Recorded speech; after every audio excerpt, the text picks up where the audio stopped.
Good morning, everybody. I would like to join my colleagues in welcoming you to this symposium. The staff was already privy to lively and productive discussions yesterday when we took our invited speakers to the museum's depot and also through the exhibition. Now we are very excited to bring this conversation to you. Let me introduce you to our first speaker. Annie Coombes is Professor Emerita of Material and Visual Culture at Birkbeck at the University of London and a Fellow of the Royal History Society. In 1994, Professor Coombes wrote a seminal book, Reinventing Africa, that analyzes the histories of 1897 looting and the subsequent sale and display of Edo material culture from Benin City. Her subsequent research focuses on colonial histories, their legacies in the present, and the tensions involved in memorializing such violent histories in the public domain. In this, Coombes draws attention to Great Britain, South Africa, Kenya, Nigeria, Australia, and New Zealand.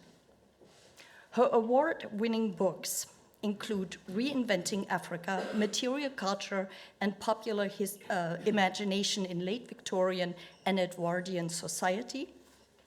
This was published in 1994. And History of Apartheid, Visual Culture, and Public Memory in a Democratic South Africa, which came out in 2003. Rethinking Settler Colonialism, History and Memory in Australia, Canada, Aotearoa, New Zealand, and South Africa appeared in 2006. And Coombes was also a co-editor, together with Ruth Phillips, of the 2019 volume Museum Transformations, Decolonization and Democratization. Professor Coombes, you are unquestionably the pioneer in the field. Without your sustained effort to raise awareness about the nuances surrounding the cultural formations and representations that occur within colonial contexts, the current Benin exhibition in the Humboldt Forum and the restitution of Benin's objects to Nigeria might not have taken place. We are so fortunate to have you, and we welcome you among us and are looking forward to your insights. Please take the floor. Thank you.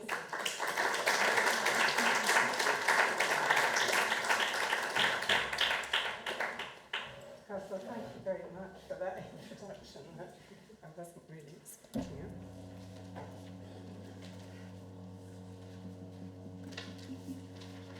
Great, thanks.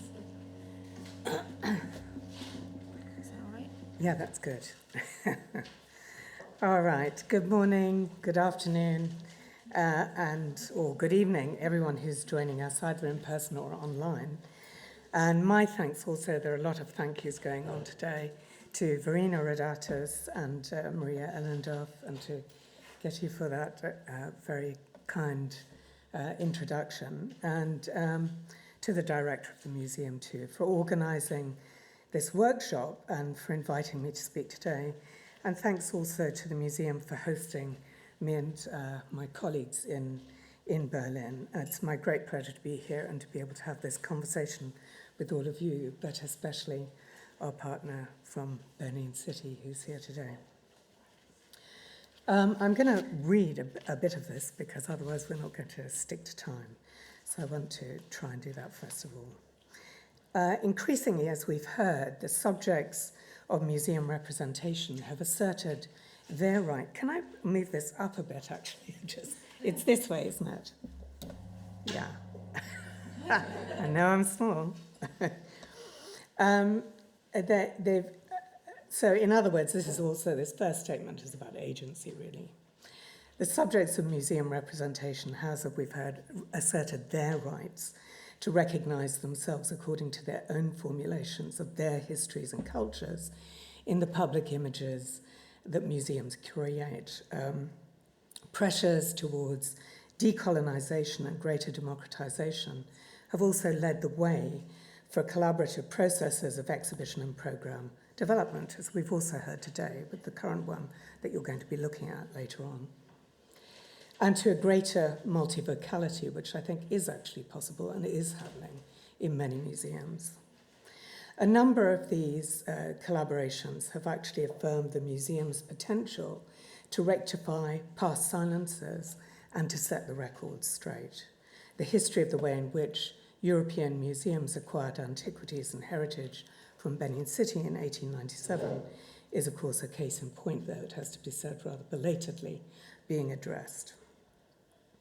Part of the argument of this talk is that instead of simplifying these narratives of decolonization and democratization, we need, I think, to acknowledge the networks of power and the subtle interplay of different kinds of agency, often asserted under really impossible conditions.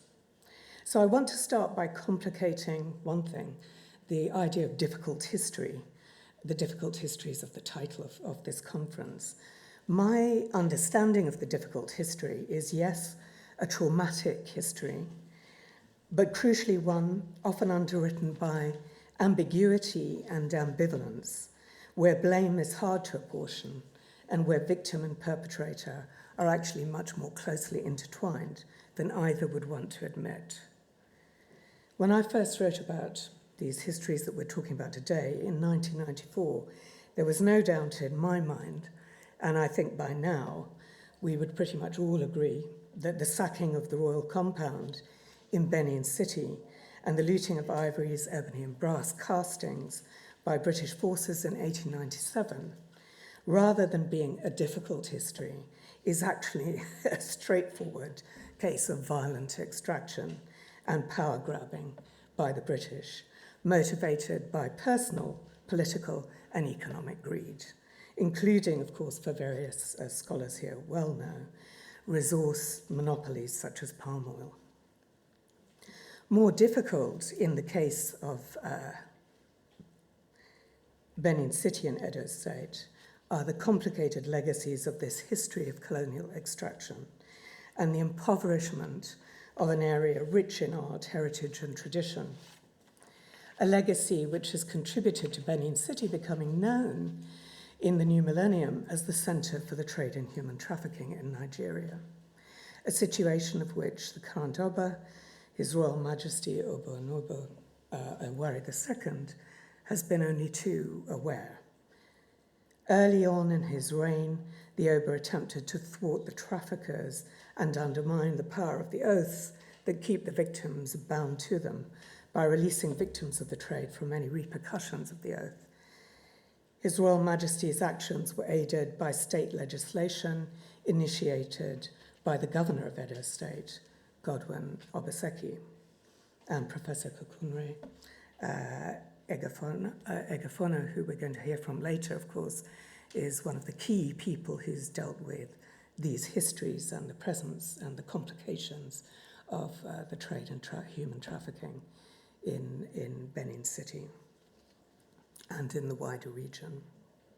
So this prompts the question, and this is really where I'm beginning, if the youth of Benin City and their parents had grown up surrounded by a greater visible sense of the achievements and heritage represented by the looted ivories and bronzes, and a greater sense of appreciation for the living artisans, artists and skilled craftsmen who continue to create these artifacts, would the trade in human trafficking have taken hold to this extent?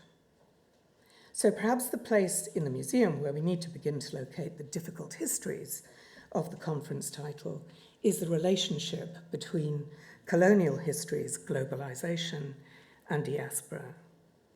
So I want to begin this lecture really by looking at some of the strategies, not always related directly to Benin and the representation of Benin City and those histories, but some of the strategies deployed by different kinds of museum to engage these relationships and to complicate the histories and meanings of the collections in their care. The examples sometimes end up reinforcing contradictions, proliferating new dilemmas, but they're also often very successful, actually, in challenging prejudices and assumptions, and they can come from rather surprising quarters. So, for example, not far from the British Museum in central London, the Wallace collection that I'm showing you here is best known for its exhibition of medieval armour and 18th century French paintings. Enabled by money from the Heritage Lottery Fund, promoting cultural diversity and inclusivity, in 2011, it set up an innovative refugee tour guide program. The museum offered training sessions to refugees who took visitors on guided tours, inflecting their narratives about the collections with interpretations and perspectives drawn from their own cultural backgrounds and experience.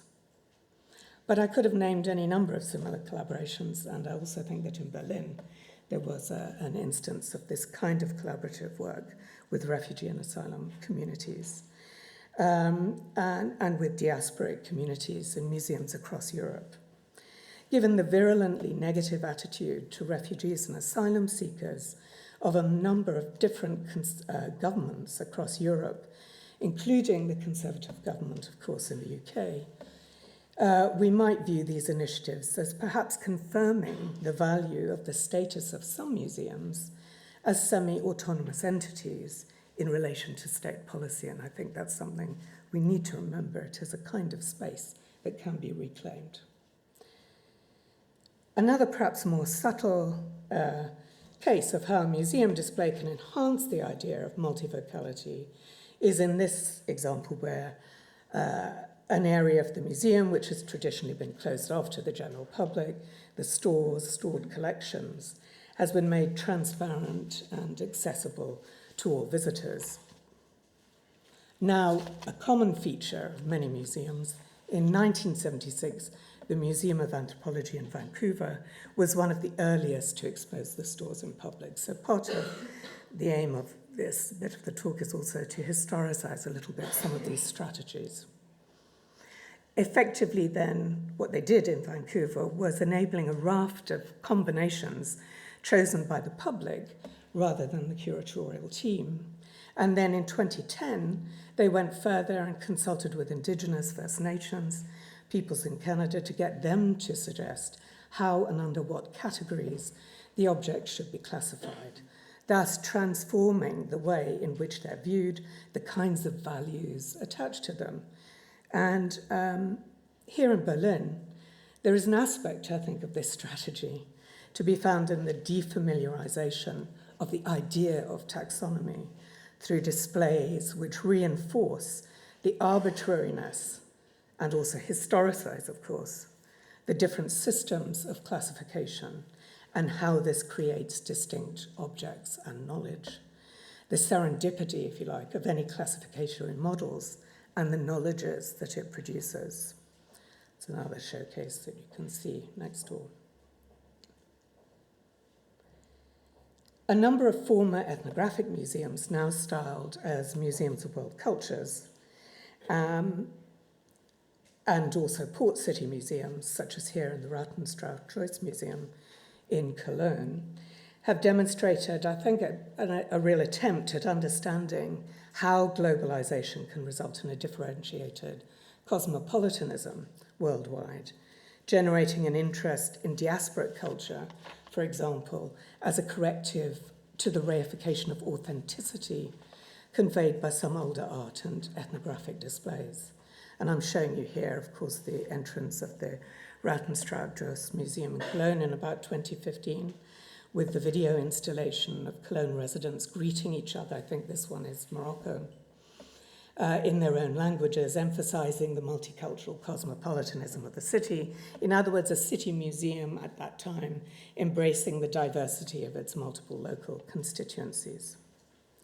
Radical revisions and critical insights to provoke the viewer into acknowledging some of the contradictions between the apparently transparent values promoted through collections curated are often, are often provided, as we know, by contemporary artist interventions, such as this very well-known and early example by the African-American artist Fred Wilson in 1992, where his insertion of leg irons into the museum's display of 18th century silverware provided an economical but very powerful commentary on the underlying source of wealth, slavery in this case, that produced the silver. And here in Berlin, in the exhibit on the legacies of Namibian colonial history, with the beautiful installation of by the Namibian artist Cynthia Shimming, Untitled of 2019, which you can see next door. In the British Museum, contemporary artists have also helped to expose some of the more violent results of globalization. The Throne of Weapons that I'm showing you here from 2001 represents an attempt to challenge the standard frames of reference for display at the BM, making explicit reference to a wider politics of complicity, constructed out of decommissioned weapons from the Mozambican Civil War from 1977 to 1992. The throne was made in 2001 by the Mozambican artist known as Kester. It was part of the Transforming Arms into Tools project, made possible by an amnesty, exchanging arms for tools to help reconstruct war-torn Mozambique. The caption makes an understated reference to the international arms trade, which is spelled out more explicitly in the video connected with another related Mozambican exhibit in the Sainsbury African Galleries at the British Museum called The Tree of Life. However, there are a number of significant occlusions in the politics of globalization at the British Museum. In this example, globalization is articulated as benign cross-cultural exchange and resilient tradition. In the Sainsbury Africa Galleries, Sakari Douglas Camp sculpture Otobo Hippo is promoted as a cosmopolitan expression of the Kalabari masquerade traditions in southern Nigeria's River Delta region by a British artist who has a direct family connection with the region, being partly Ijaw herself. Nearby, contemporary masks from the same area, creatively made out of recycled and unconventional materials, are also shown to demonstrate, the thriving continuity of local masquerading practices. The controversial and violent history political context in the Niger Delta and its effect actually precisely on the kinds of masquerading practices that are celebrated here are in fact nowhere to be seen.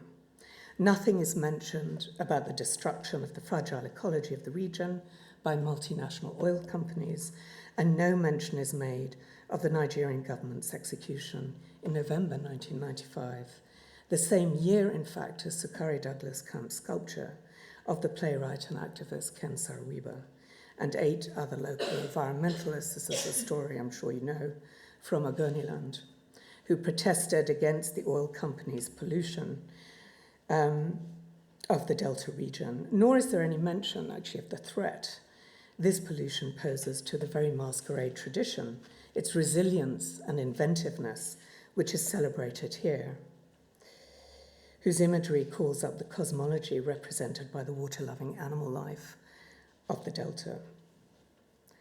And it's particularly poignant, I think, given Sakari Douglas Camp's 2006 living memorial for Ken Saro-Wiwa. The full text on the bus reads, "I accuse the oil companies of practicing genocide against the Ogoni." These two examples then expose, I think, some of the inconsistencies in the ways in which issues of globalization and its attendant power relations are represented in museum displays, in this case, in the Africa Galleries of the British Museum. On the one hand, the international arms trade is acknowledged as the culprit which fueled the Mozambican Civil War in the Throne of Weapons and the Tree of Life, as we've seen, while on the other hand, the role of multinational oil companies in the decimation of the fragile ecology of the Niger River Delta is denied.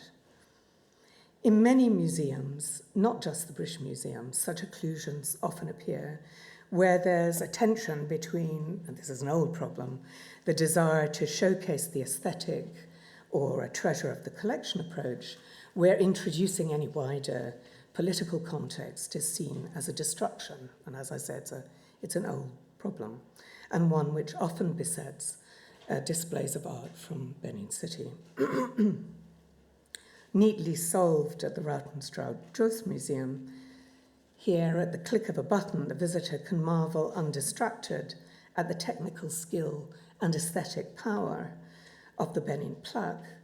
Another click elicits text and an archival photograph that exposes the brutal context of its acquisition. I don't know if is that still the case in Cologne? Is that display still the case there? Yeah.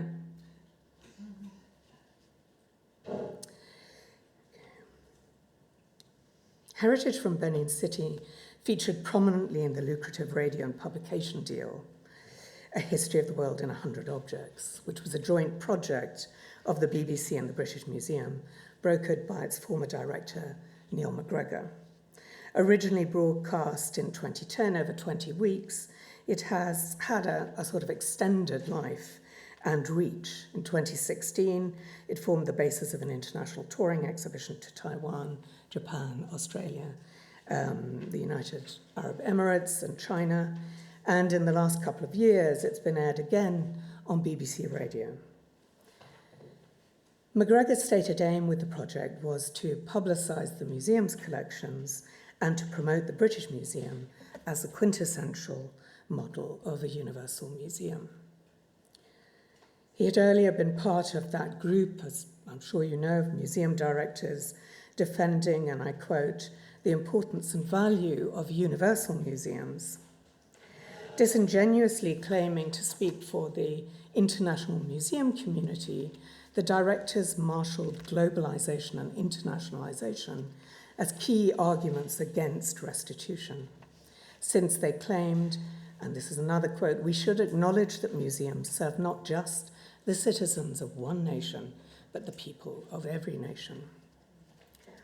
In a later speech given to mark the British Museum's 250th anniversary, McGregor used the three examples I've just discussed. In fact, he uses Sakari Douglas Camp's Otobo, the Throne of Weapons, and the Benin plaque as justification of the museum's status as guardian of the world's culture, since according to McGregor, these three objects alone offered the viewer, and I quote, a range of different approaches: personal, political, sacred, military, historical, cultural, and international.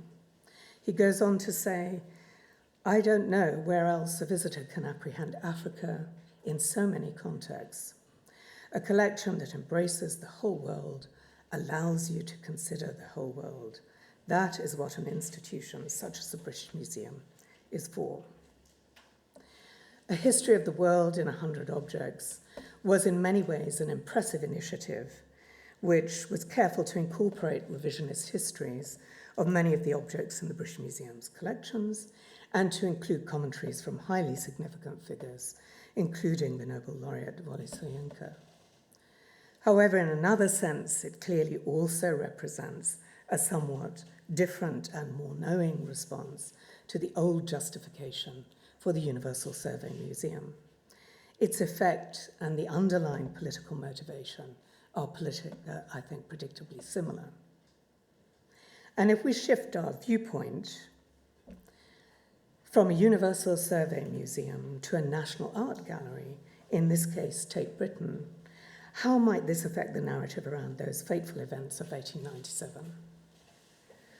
From November 2015 to April 2016, Tate Britain put on the Artisan Empire exhibition. At the Tate, Benin City was recuperated as part of the British Empire in an exhibition which aimed to expose the underside of Britain's imperial past, while it also celebrated histories of encounter and early forms of global capital, which, as we have just heard, Benin is such an iconic part, Benin City. The Tate inserted these four objects relating to Edo culture and the 1897 sacking of Benin City by the British into a narrative of, on the one hand, aesthetic exceptionalism, and on the other hand, of disinheritance. Each of the objects was separated from each other by themes and rooms to reinforce variously the shock of the new, Victorian Britain confronting technical and aesthetic expertise from 15th century West Africa, history as illustration and background, the usual art gallery relegation often of archive photographs in this instance to a supporting historical role, and a black British artist, Tony Phillips in this case, who's one of whose works I'm showing you now, to provide an authenticating and critical commentary perspective on empire. I agreed to write a very short catalogue entry for these pieces, but instead of the usual isolated paragraphs on each object, alienated from each other, I decided to put these objects in dialogue with one another to see what kind of conversation ensued. In the exhibition, they're all in different rooms. It's a sort of as a form of secondary curating, which of course a catalogue often is in many instances, to help to sort of offset the necessarily highly selective process of the primary curatorial act. So mapped onto the familiar story of the punitive raid, I charted a journey which many curators in Germany have also done, especially with the important provenance work that people like Jamie have been doing. I charted a journey through the sale rooms and the mail order ethnographic catalogues, such as W.D. Webster's, to dispel the exceptionalism that usually shapes the narrative of European acquisition. The Benin commemorative heads, of course, are freighted with considerable aesthetic, symbolic and ritual value for Edo peoples themselves, and have a long history of production within a complex court hierarchy extending to today. None of this history was in the exhibition.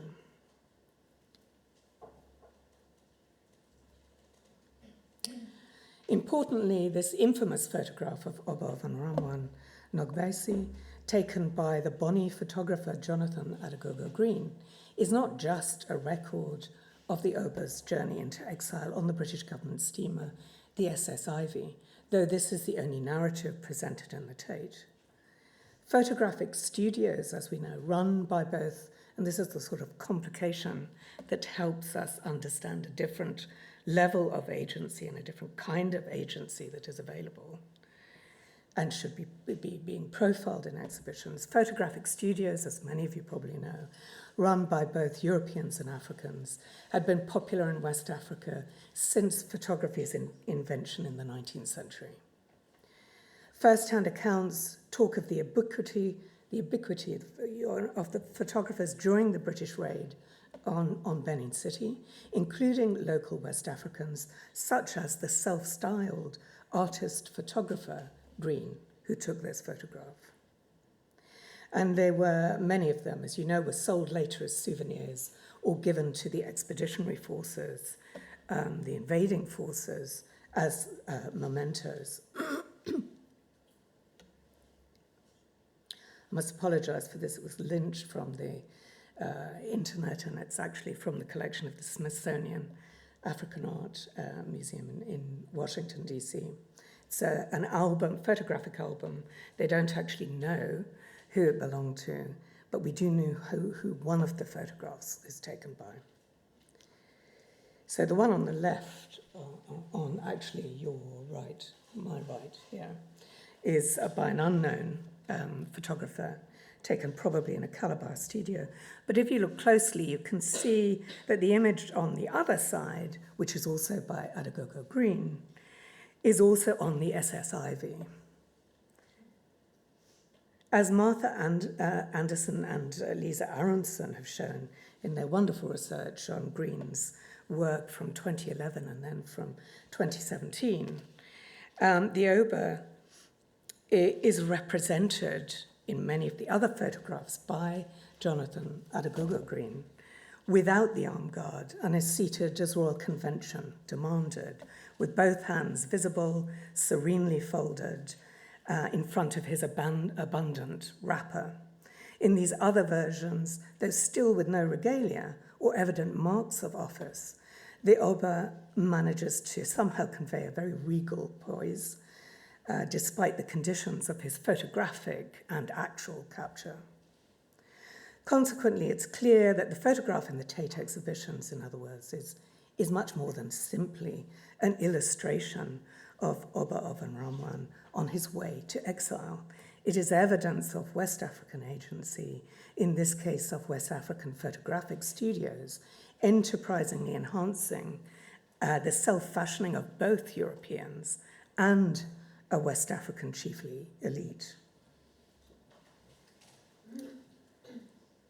In 1984, Tony Phillips, Black British artist of Caribbean heritage, made a series of 12 etchings, History of the Benin Bronzes, foregrounding the ways in which these sacred and historic Benin artifacts have been appropriated and consumed by the West.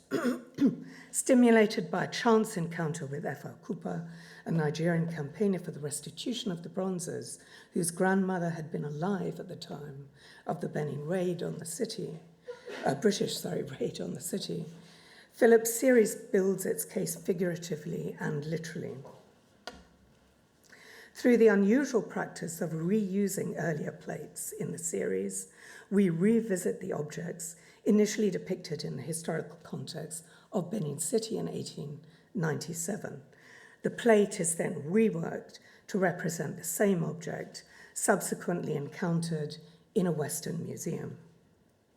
Removed from its original environment, alienated from any context which might give it meaning, other than its essentializing aesthetic value attributed through the gaze of the European consumer.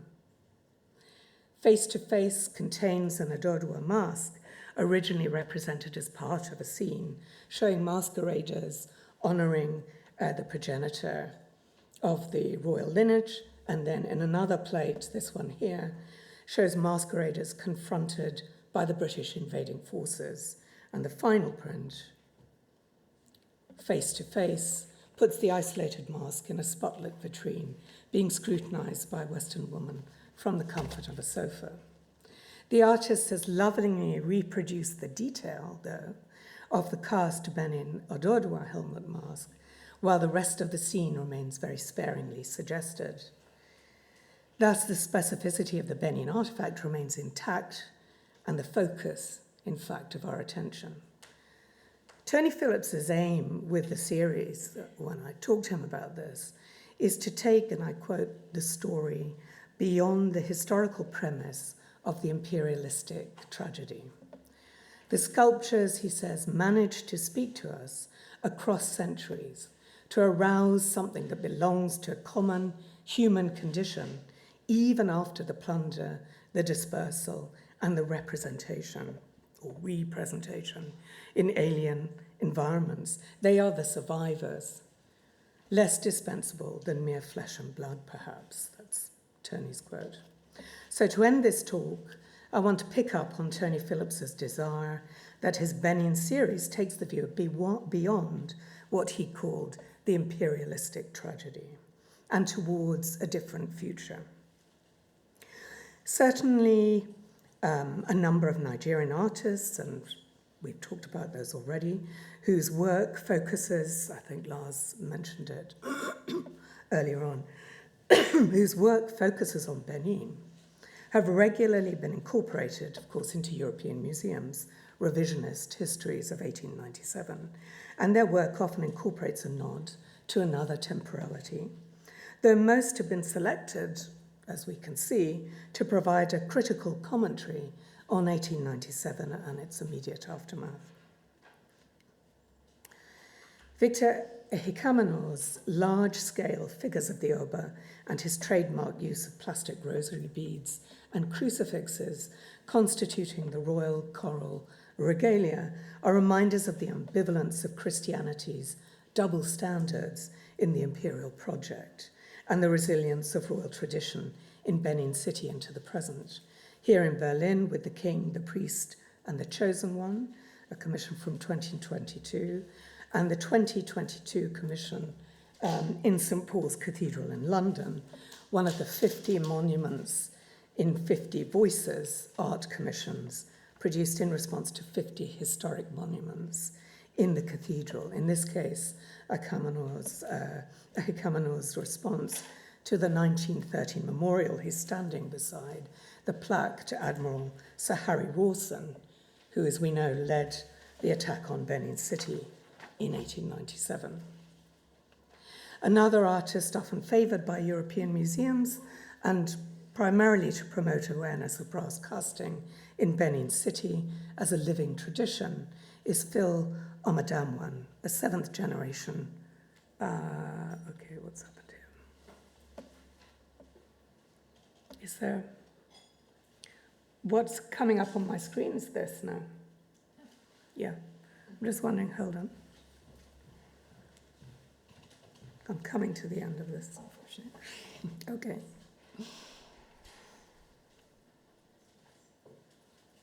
Have a drink of water while you're doing that, actually. This is the last section. There you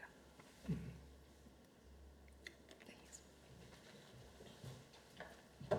Thank you. So, a number of Omadamwan's new brass castings are based on reworkings of archival photos of events in the aftermath of 1897, as here in the Berlin galleries, whereas the curators themselves have, of course, pointed out, the contemporary brass is produced as a composite of two very familiar archive photographs, one of which I showed you earlier, of Oba van Ramon Nabaisi on the SS Ivy, together with another much reproduced image of W.D. Webster flanked by four looted carved tusks. This is actually also part of his catalogue.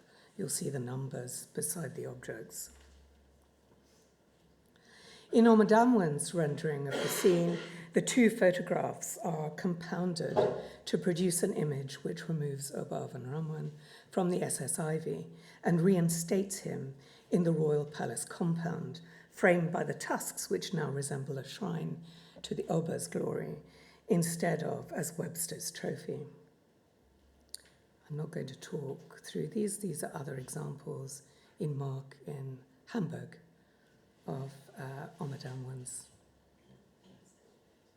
work. And here's my personal favourite, his reimagining of the moment when Oba van Ramon was sent into exile, which I photographed at Phil's home on the outskirts of Benin City on a 10-day visit to the kingdom in 2018. And here in Berlin, of course, Taya Idaho introduces gender and intergenerational themes with her delicate and mobile works containing braiding and collaged coral beadwork. And Enotia Ogbebo, who I first met at Trinity College in Cambridge while participating as an academic expert in the Benin Dialogue Group meeting in 2016. This is a slide here in Hamburg at Mark, an early 1-minute animation Ugie court ceremonies from 2002. But interestingly, Ogbebo, and this is the point really I wanted to make with this also, is perhaps also one of the artists whose wider body of work, which is not included in the Benin redisplays in Europe, is more likely to offer an insight into modern living in Benin. A quotidian aspect with a nod to class often, constituents not represented by the many elites and images of elites from the royal court. These works open up the prospect of a different dialogue, perhaps, with life beyond the aftermath of 1897, as in this painting, the melting pot that I'm showing you now, of women going about their business in the market. And Ogbebo has commented, and this is a quote from him, "Only in the marketplace do all strata of society interact," he says. "It is a leveller, yet structured in its fluidity." Or this one, The Bustle of Hustle, which is a great title, from his Carpetbaggers series of 2000. So this is now the very last section of this talk, and it's very, very short. The boom in the international market of contemporary art from Africa has played an important role in redefining heritage on the continent itself. Through the critical engagement with both local and national histories, as we've seen with Victor Ehikamano, Taye Idohor, Enotier Oglebor, and Phil Omadamwen. However, as significant, I think, is the fact that contemporary art on the African continent, in, for example, Nigeria, has a long history from antiquity to modernity and modernism. It's the kind of history that Verena was actually pointing us to at the end of her introduction, a global history of modernism. This then is another form of heritage, but importantly, one which also contains within it evidence of a future. While writing a chapter for a forthcoming editor collection dealing with the concept of heritage in Africa, I was struck by the number of newly opened landmark museums on the continent that actually insist on prioritizing, in a sense, the importance of charting this history of art, which in turn, I think, actually becomes, of course, a political act, contributing to redefining heritage itself. Koyo, now director of Sites Mocha in Cape Town, has long vaunted the importance of creating a visible platform and durable archive of current debate on the impact and historical centrality of African art and its institutions. She stresses the necessity of tracing artistic genealogies.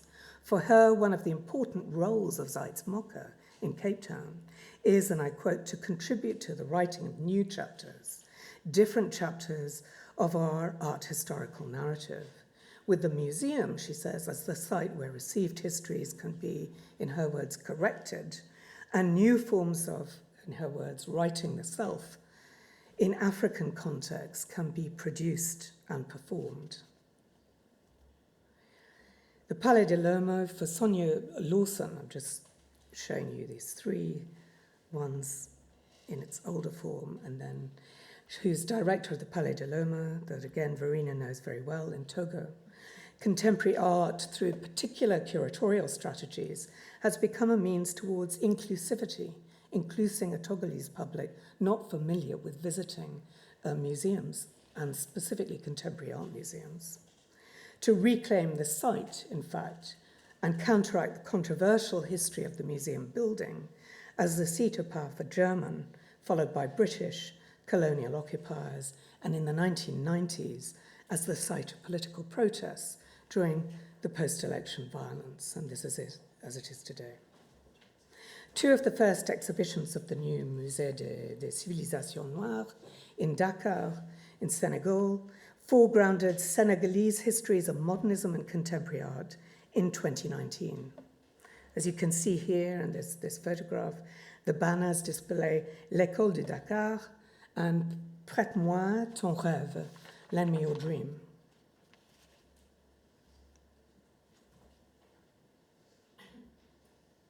Prête-moi ton rêve was conceived as a corrective to the fact that, according to the curator Abdoulaye Konaté, all too often, and this is a quote from him, the careers of African artists are built on exhibitions in Paris, in Berlin, in London and New York, but they go by without anybody in Africa actually having the chance to see them. So making visible then an art history which is generated from Africa by Africans is at the heart of this project also. And this has precisely the salutary effect, I think, invoked by Koyo at the start of this section, of reinforcing the presence of African agents in the narrative of their own histories. So the very last thing. This year, as we know, Nigeria will have a national pavilion, and it's just opened at the Venice Biennale. In fact, Enotier just contacted me from there, having made a rather difficult journey to get there to the opening. David Ajay, in recent discussions I've had with Philip Iheanacho and Oredisu, the director of the Research Centre or Pavilion at the new Museum of West African Art being built in Benin City, it's clear that their intention is also to engage the deep histories of the region in collaboration with archaeological teams, but also to profile contemporary art. And I would assume that with Professor Chika Agulu on the board, the deep histories of Nigerian art will be well represented. And last year, in 2023, at the Architectural Biennale in Venice, the Nigerian architect and polymath Damas Nwoku was honored with the Leone d'Oro, the Golden Lion Award for Lifetime Achievement. So the last thing, really, I want to say is that it would be a great shame if, while Nwoku's life and work is honored in Europe, his extraordinary historical legacy is forgotten in Nigeria, and his architectural triumphs, including the Akenzuwa Cultural Center in Benin City, which he designed and had built in 1972 to 1995, with its revolutionary auditorium and proscenium design and its built-in cooling system, if they're left to decay while resources are poured into Ajayi's stylish and wonderful, I'm sure, designs for Moa.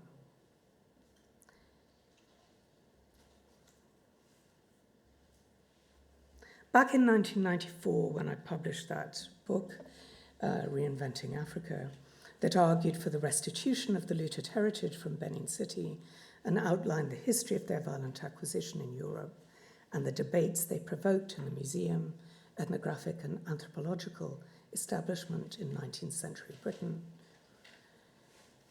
Of course, it's vitally important, if shockingly belated, to finally address in museums in North America, Europe, the violence of the histories of how the 1897 looted Benin bronzes and ivories came to be in their collections. But it also seems to me to be critical that the dialogue represented in revisionist histories in Europe does not remain a static dialogue between this traumatic extraction and its legacies in the past, but that it also engages with the longer histories of renewal and invention through time, which have always been a part of the Nigerian story. Thank you.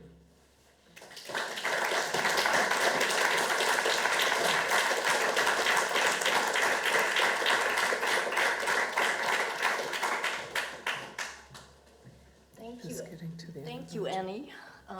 Your presentation presented us with a great many genres of materials that are actually not represented in our exhibition. And I might have a question about that for you. But I would like to open the floor for questions to the audience here in the room and also to the online audience. If you are online, we would like to remind you that you please open your microphone and that you raise your digital hand. There was a lot to take in, so I think it'll take a moment for you all to maybe formulate your questions, but I'm sure there are many of them.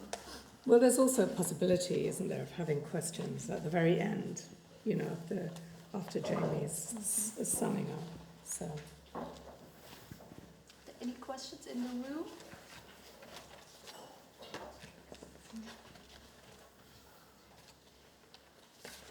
If not, I might like to ask you a question. Thank you. As a scholar who's working in the Cross River region in Benin, my focus is more on performance.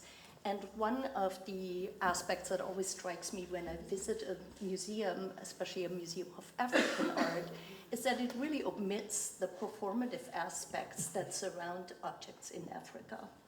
From the Cross River region, I have never seen an object that did not involve or was informed by or enlarged by the performances that go on around it. I think that's even true for cement sculptures that are solidly grounded. That you're not going to move. They either witness performances or the performances around them are conceptual artworks that involve that sculpture. So my question is always, when I see an exhibition like the one we have here about Benin, what all does it leave out? And how is it possible for us to bring that kind of performative aspect into the museum without exoticizing that material? Do you see a possibility of, enlarging those artworks? Because they're really just, the way they're presented now, they're really just a part of a larger. artwork? Yes, thank you for that question. I think, this is something that many people have brought up, actually, the importance of the ways in which, for instance, with masquerading, obviously there's a very particular kind of context which is completely lost if there's not that performative dimension. And most European museums would, of course, actually have small videos which produce a sense of a masquerade in action.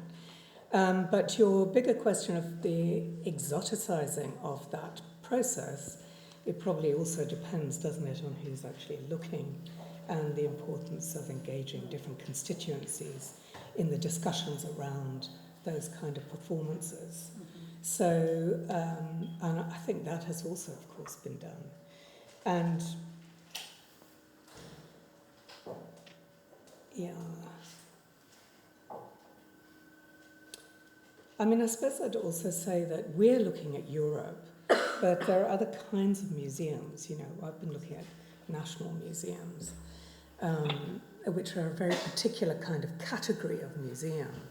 But actually, we look at different forms of museum, and even the new ones I was talking about are those flagship architectural museums. So they're not really representative, actually, of many other kinds of museum that are, in fact, current and absolutely critical, as I'm sure many of you know, on the African continent itself. So this answers your question sort of in a sideways way, because I think it's important to recognize that these are not the only kinds of museums. So I've actually spent a long time working with community peace museums in different parts of Kenya, learning from them, really. And one of the things they do there, which speaks a bit to this performative aspect that you're talking about, is they have this, and so the idea of a peripatetic, a traveling, a mobile museum becomes very important. There's very little money. The idea of a museum is actually taken up and grasped by small local communities because it enables them to get money as an organization from the government and from other sources. So there are also pragmatic reasons why that might happen.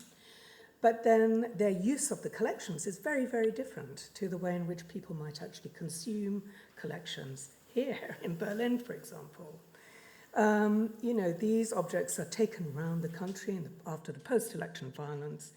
One particular very, very bad bout in 2009, they took these objects out of their local collections and moved around the country, talking about the ways in which these objects provided an understanding of inter-ethnic shared values around conflict resolution.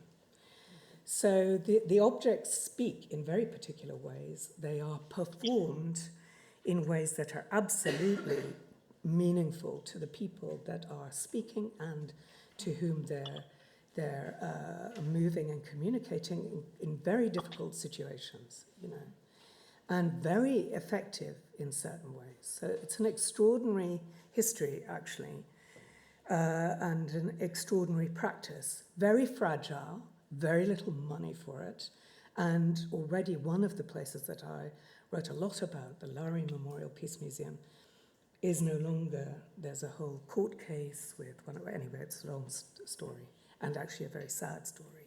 So, these initiatives are very fragile and very important to be aware of, I think, while we're talking about even on the African continent, the great flagship museums that are going up now, and these extraordinary architectural statements. On the ground, local communities are also reconstructing the idea and the concept of a museum by performing with these objects, not in masquerade terms, actually, but using them to articulate and animate conversations which are really critically important politically. And in South Sudan, the same, they went around and they made a museum in a very different way, We won't see that museum because of the conflicts which are continuing to go on there.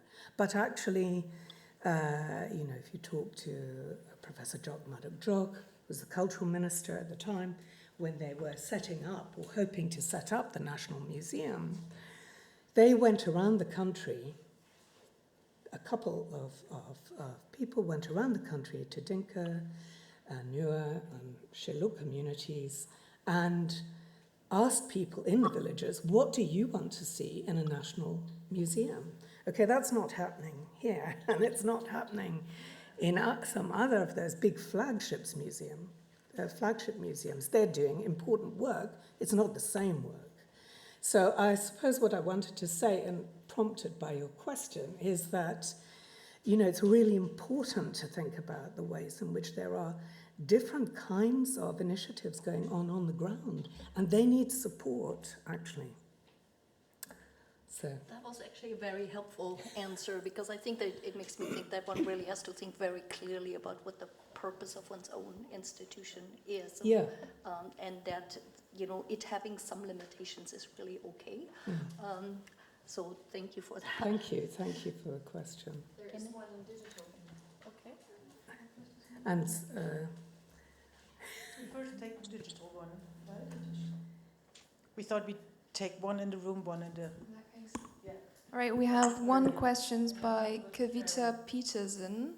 If you're comfortable with that, show us your face, turn on the camera, but remember to turn on the microphone.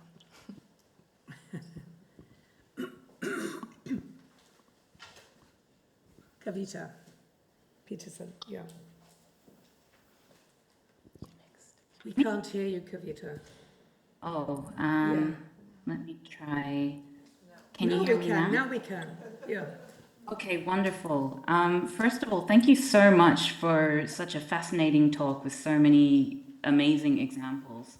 I'm familiar with some of your earlier work based on museums and the formation of national and cultural identities, which I think, there's a lot of, it got me thinking about what you've been bringing up in the discussions today. And my question is about, what do you see in the future in terms of a scope for collaboration between different kinds of museums to communicate these same histories? In Berlin at the moment, we've got the Dekoloniale initiative, which has a lot of different kinds of museums sort of struggling with their own colonial legacies. But for example, if you have something such as the Benin Bronzes, I wonder what the scope would be for a collaborative approach in this regard as well, so that it's not just ethnological museums, which are sort of faced with the, having to convey the complete weight, the trauma, the resilience, that kind of thing. So for example, the History Museum in Germany, what is the scope, for example, for the German History Museum to be talking about, the bronze that was used to supply, coming from Germany, and then how Germany was one of the main, purchasers of the looted Benin bronzes? I'm wondering if you have any thoughts on that. Thank you. Thank you for your question. Well, of course, the Historical Museum here did that actually wonderful, which Larissa Foster and others was involved with on the Namibian exhibition and the historical encounter there, and the whole sort of issue of the colonial encounter and the violence and genocide in Namibia. So there's been a lot of this addressed in German museums, hasn't there? And also, of course, there was that other one, somebody help me out, which was a loot, an exhibition around the loot of Nazi stolen artworks during the Nazi period and the Benin bronzes. So there has already been a kind of series of dialogues around the different nature of the ways in which these artifacts are often prioritized through aesthetic and exclusively aesthetic sort of approaches and the historicization. And I think that, you know, you were saying that the ethnographic or former ethnographic museums bear the sort of weight of that history of violence in relation to the Benin bronzes, but actually it isn't just theirs, is it? I mean, there's no separation between an art establishment or somewhere like the Met, for example, and somewhere like, you know, the museum here in Berlin. The same things apply. Those same objects are freighted with the same kind of complicated and violent political histories that need at some level to... So it's really the ways in which people can engage publics, I think, that's so important, rather than simply doggedly spelling out the breastbeating and also the violent history. There has to also be a way in which people engage different histories and constituents, you know. And I mean, many of these things, of course, actually came up and started because of students and student activism, certainly in South Africa, you know, in 2015 with Rhodes Must Fall, Floyd's murder, you know, and Black Lives Matter. There were a whole confluence of very particular things which came together at the same time, which politically enabled the sorts of discussions that some of us have been trying to get out there for a long time and been thrown back and thrown into very little sort of bunkers to talk about. Now, of course, it's become something very different. And that's partly because different constituencies felt themselves to be part of this now, and they wanted to be part of it. So, you know, it also brings us back to the question of agency and people being fed up with not really being able to be part of that process of moving and being listened to. In South Africa, you know, it's so difficult in the academy because there's so little money. Decolonization processes took a long time. It fell on the shoulders of very few people to move it forward. And the students, of course, felt that. And the same thing's happening in Britain, by the way, you know. It's far too slow. But I think it's also really important to recognize how far and how many people have had this in their sights for a long time, actually. Not just the instances of the history that we're discussing here today, but other kinds of colonial and violent histories. And I think that's, you know, that's important to remember that there are groups of people who've been working on this and engaging their students, you know, for a long time. But this moment has now come together, and so it's very important to capitalize on that, no matter how difficult it is. But I think that, you know, just to go back to the very beginning of this talk about complicating it, I think, you know, the deep historical work that Kultur has done, that Jamie Dow's done, that, you know, that other people have done here in this room, it's terribly important because you can only really understand how to stop these things happening again and again and again if you understand the stakes that are, you know, part of the way in which people act out their relationship to these histories. That makes sense. Thank you. Thank you. That makes me think of a visitor we had not too long ago who wants to come back and make films here. And she was suggesting that what was missing from the exhibition for her was an activist portion. She suggested that we take our messages out to the street. And our immediate reaction was, well, how would we do that? You know, we have a particular kind of responsibility here. But your answer and the question and your answer to it makes me think that maybe that is something we really ought to be thinking about as well. So again, you talked about how different museums and different venues have different sort of tasks. But I do think that that is quite interesting. I would like to take Sharon has had her hand up for a while. Oh, you have a mic. I have Okay, one. go Is it ahead. on? Is it working? Yeah. Yes. Thank you so much, Annie. That was just really wonderful, and yeah, so many things there, as ever. And of course, I mean, first, just to comment, I feel like this point that you made about there can be this or there's this ambivalence around when you have a particular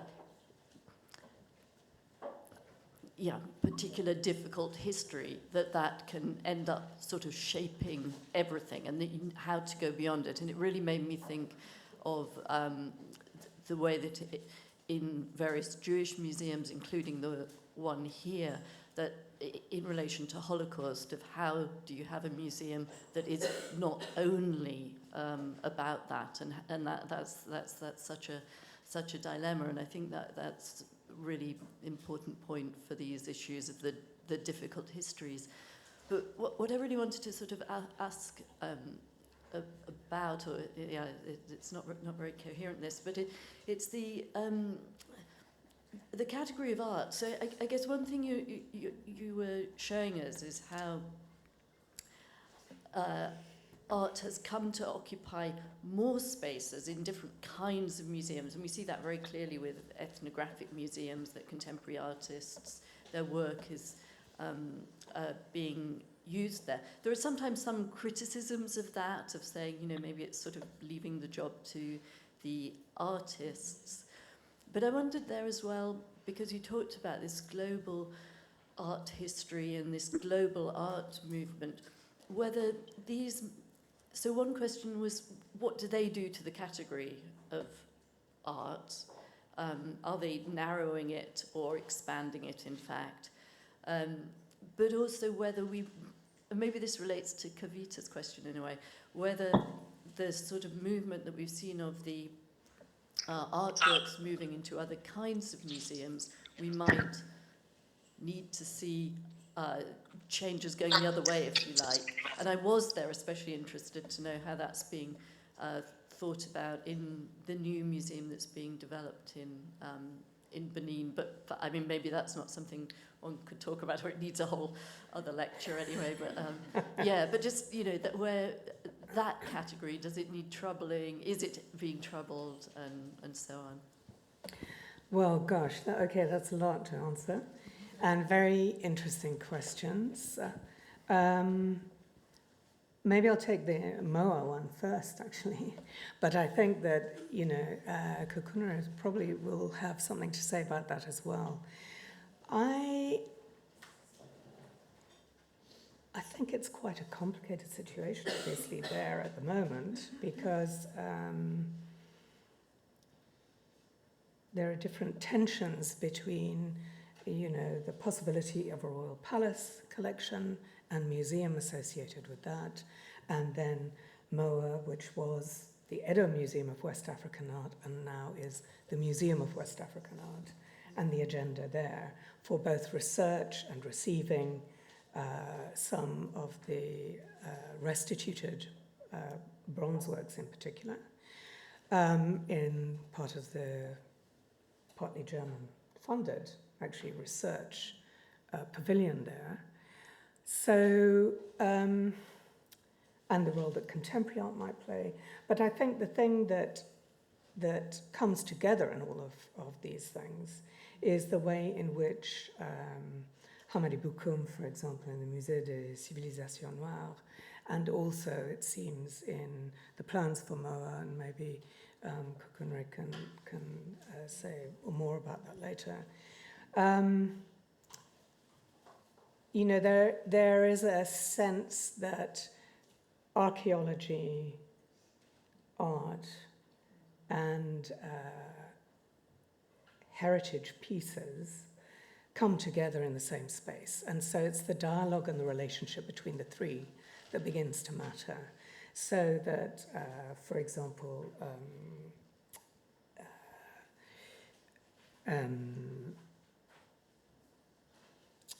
Aboukam Hamadi was talking about the importance of the deep histories the African continent, and that's actually something that is really important. So I'm talking about futures, but he's talking about the deep past, and that the deep past, Africa didn't begin, and this is, everybody would be just aware of this, doesn't begin, of course, with colonialism. That's not the starting point. So pre-colonial and deep histories and archaeology has been very important with that. And that also touches on art and heritage and artifacts, and one doesn't necessarily need to exclude the other, though I think your question's a very important one, the extent to which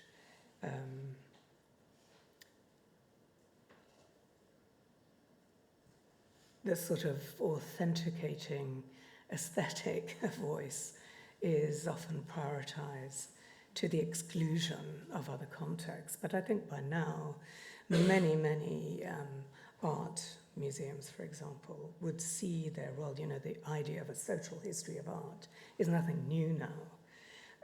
And I think that actually has always included, embedded in it, a series of social and political relationships through which we understand the production of and reception of those objects, those art objects. So, despite the fact that there is still a tendency to separate out things in that way and to exclusively focus on an aesthetic dimension, it actually is no longer acceptable in the same sense, despite the fact that we might actually want the moment of pleasure in front of an extraordinary achievement, like the bronzes. So that's why I've always liked the Rattenstraat Museum's solution to that, where you can just look at one and revel in that and explore it and be awed by it, and then be clear that there is this other thing behind it, literally behind it, physically behind it, that, is why it's there in the first place. So it's a bit more interesting and a bigger question, I think, than the answer I've given. But yes, thank you.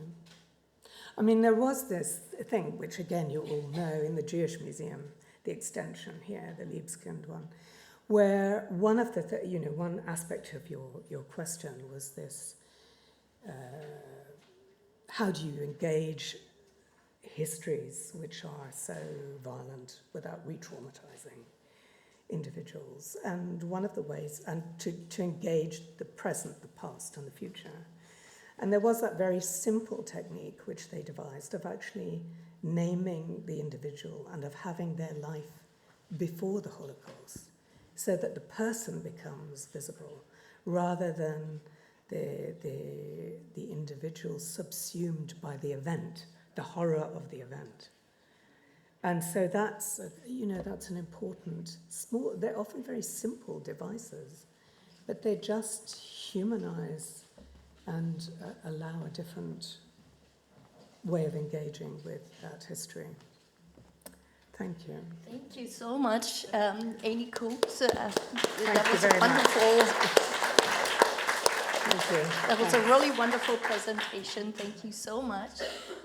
We will have to break for lunch at this point because we are already a little bit over our time period. We will return in 1 hour for the next presentations. And then, as we announced earlier, the discussant will provide a response to all of the talks at the end rather than after each individual lecture. Thank you so much. Enjoy your lunch.